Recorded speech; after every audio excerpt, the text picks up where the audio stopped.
Exodus 22. If a man asks a neighbor to keep a donkey or ox or sheep or any other animal for him, and it dies, or it's hurt, or gets away, and there is no eyewitness to report just what happened to it, then the neighbor must take an oath and that he has not stolen it, and the owner must accept his word, and no resolution shall be made for it.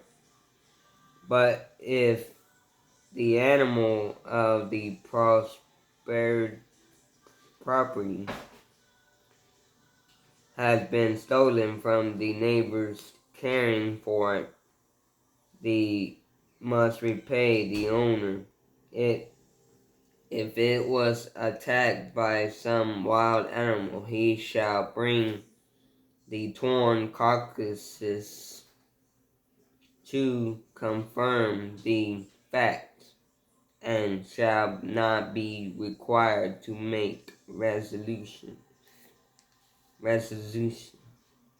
If a man borrows an animal or anything else from a neighbor, and it is injured or killed by the owner, it's not there at the time of the man who borrowed it must pay for it. But if the owner is there, he needs not pay. And if it was rented, then he needs not pay, because this possibility was included in the original rental fee. If a man sustains a girl, literally a virgin, who is not engaged to anyone and sleeps with her, he must pay the unusual dowry, more literally customary marriage, presented by the bridegroom to the bride's parents.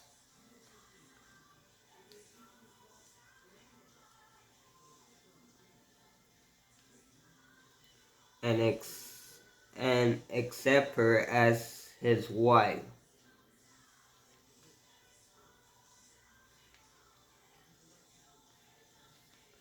As a wife.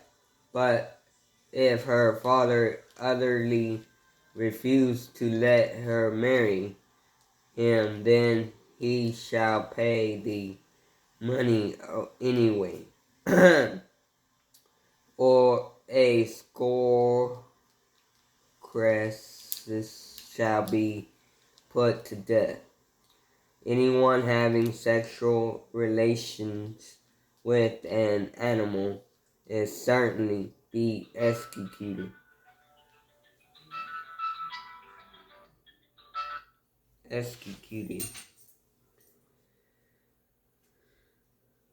Any sacrifice to any other gods than Jehovah shall be executed. Literally, shall be utterly destroyed.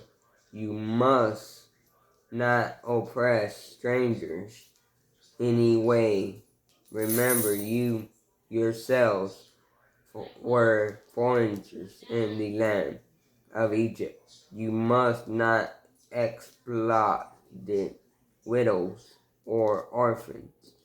If you do this in any way, and they cry to me for my help, I will surely give it, and my anger shall flame out against you, and I will kill you with an enemy armies, so that your wives will be widows and your children fatherless. If you lend money to an needy fellow Hebrew, you are not to handle the transaction in any ordinary way or with interest. If you take his clothing and plunge of his repayment, you must let him have it back at night. For if its properly is only one, how can the sheep without it? If you don't return it, and he cries to me for help, I will hear, and he be very gracious to him at your expense, implied, for I am very compassionate. You shall not blaspheme God, nor curse government officials or judges and your rulers. You must be prompted in giving the time of your crops and your wine and your redemption payment for your oldest son, firstborn of the oxen, and the sheep give it to me on the 8th day after leaving it with its mother for the 7 days. And since you yourself are holy, my special people, do not eat any animal that has been attacked and killed by a wild animal. Leave its carcasses for the dogs to eat.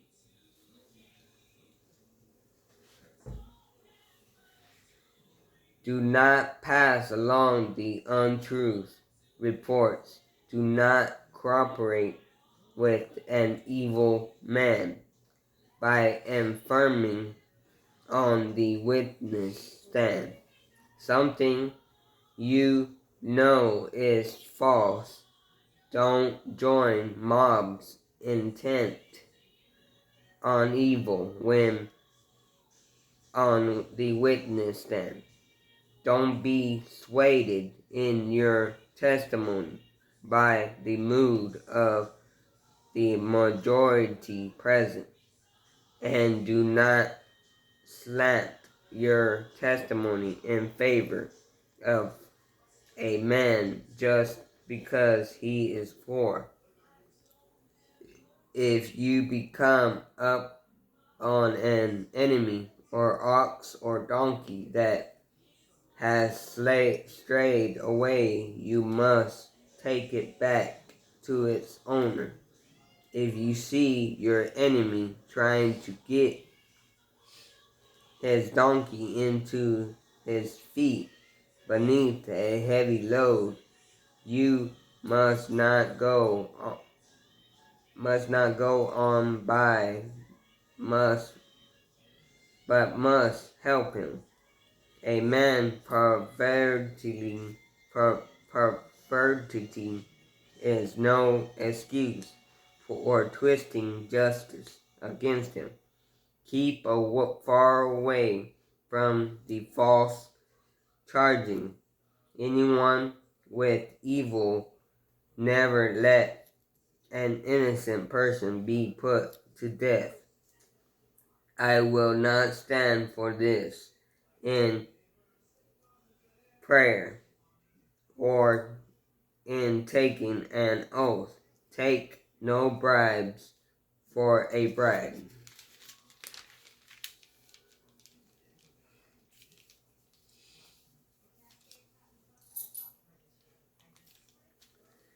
Make you unaware of what you clearly see. A bribe hurts and causes a person who is right. Do not oppress foreigners, and you know what it is like to be a foreigner. Remember your own expense in the land of Egypt. Sow and reap your crops for 6 years. But let the land rest and lie and follow during the 7th year, and let the poor among the people harvest any volunteer crop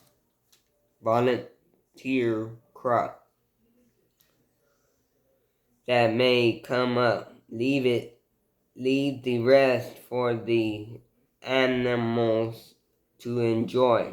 The same rule applies to your vineyards and your olive groves.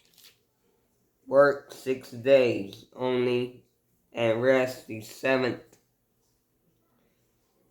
is to give your oxen and donkey a rest, or well as the people of your household. Your slaves and visitors must sure to obey all of these instructions. And remember, never meditation the name of any other God in prayer or in taking an oath. There are 3 annual religious pilgrims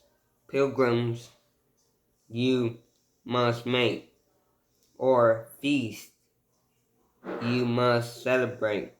The first of pilgrims of the unleavened bread, and when for 7 days you are not to eat the bread with yeast, just as I commanded you.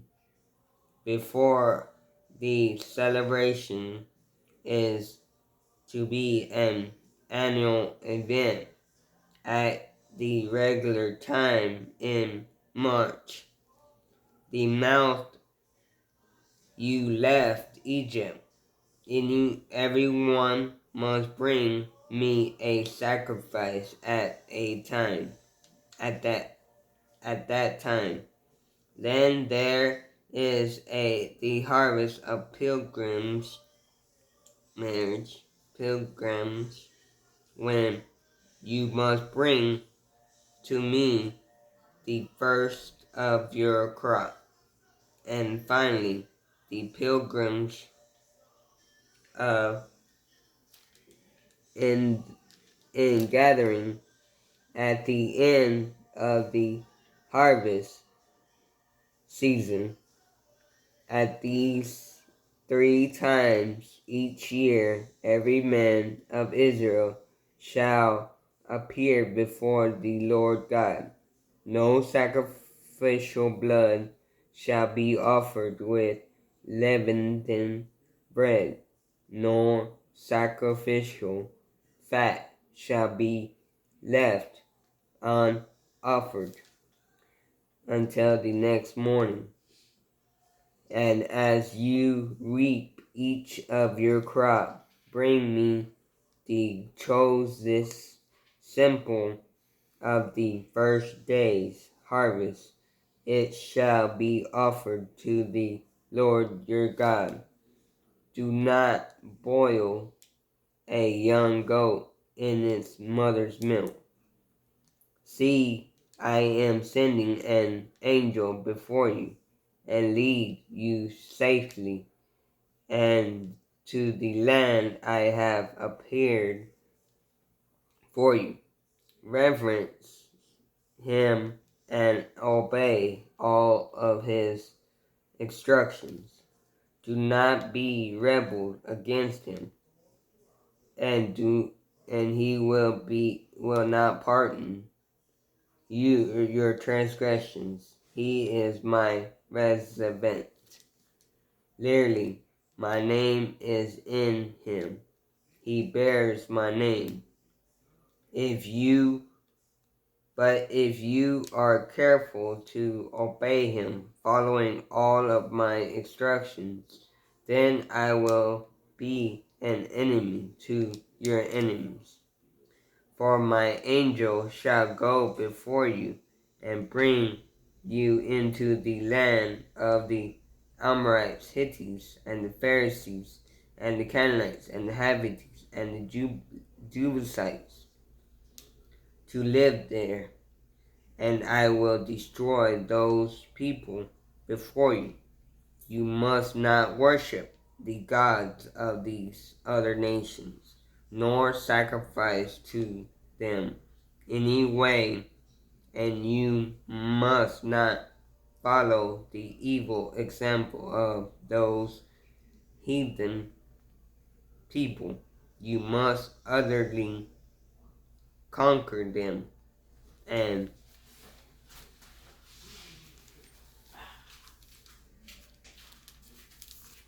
break down their shameful idols.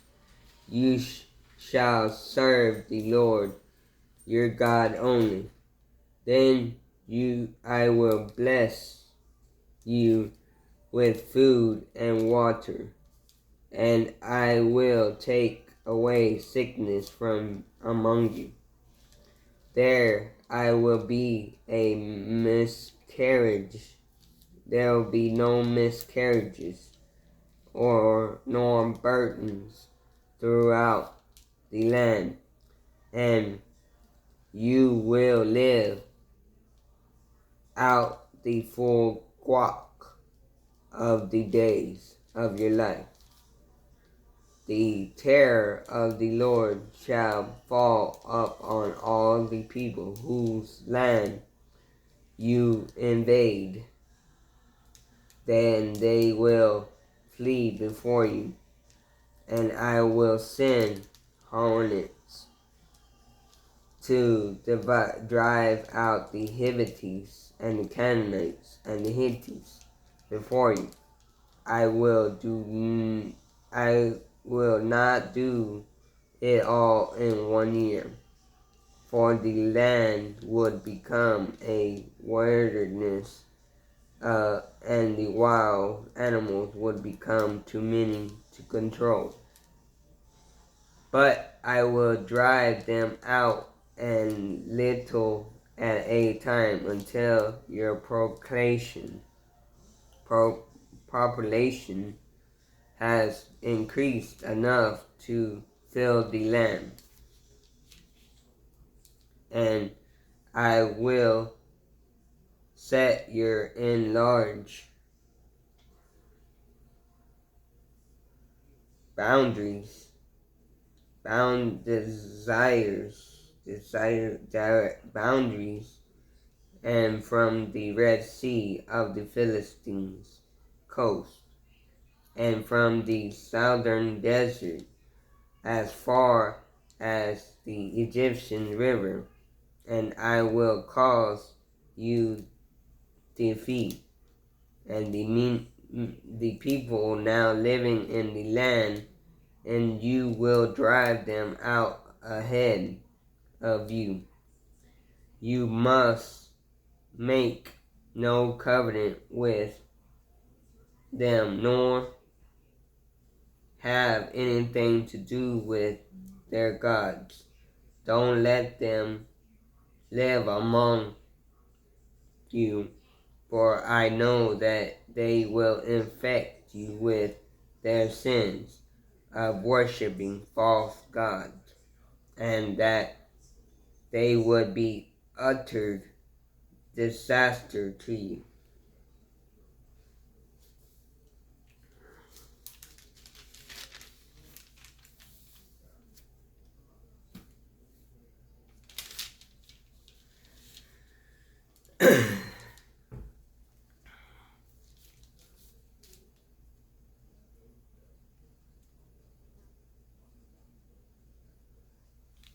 Exodus 24.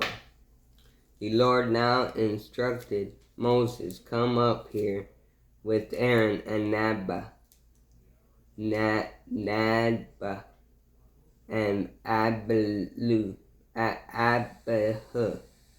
and 7 of the elders of Israel. All of you, except Moses, are to worship at a distance. Moses alone shall come near the Lord, and remember, none of the ordinary people are permitted to come up into the mountain at all.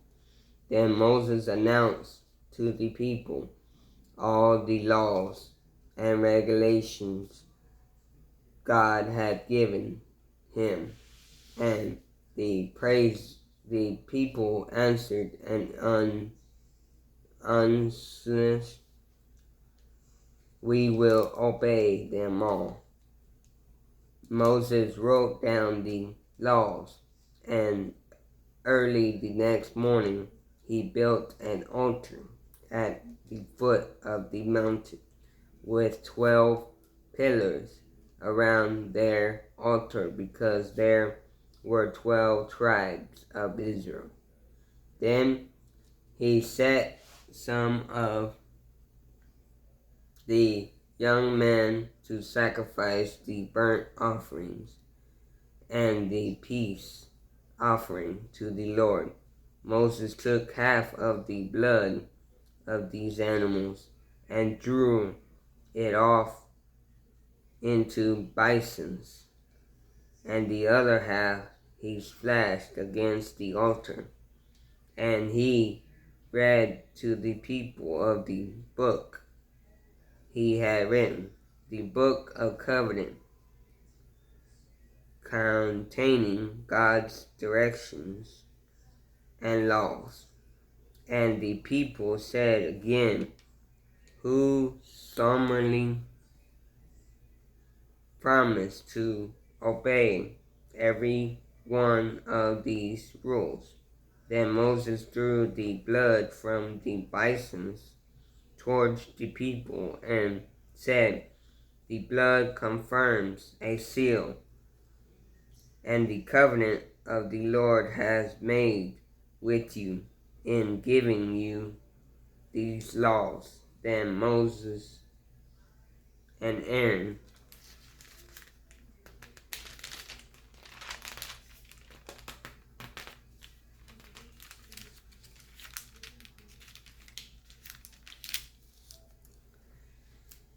and Nabba and Abu and 7 of the elders Israel went up to the mountain, and they saw God, the God of Israel, under their feet, and there seemed to be a pavement of brilliant sapphire stones, as clear as the heavens. Yet even though the elders saw God, he did not destroy them, and they had a meal together before the Lord. And the Lord said to Moses, come up to me into the mountain and remain until I give you the laws and commandments. I have written the tablets of stone, that so that you can teach the people from them. So Moses and Joshua, his assistant, went up in the mountain of God, and he told the elders, stay here, and wait for us until we come back. And if there are any problems while I'm gone, consult consult with Aaron and Hur. Then Moses went up the mountain and disappeared into the cloud, and the top of the glory of the Lord rested up on Mount Sinai, and the cloud covered it. And the 6 days, the seventh day, he called to Moses from the cloud. Those at the bottom of the mountain saw the awesome sight of the glory of the Lord on the mountaintop, like a raging fire. And Moses disappeared into the cloud, covered the mountaintop, and there was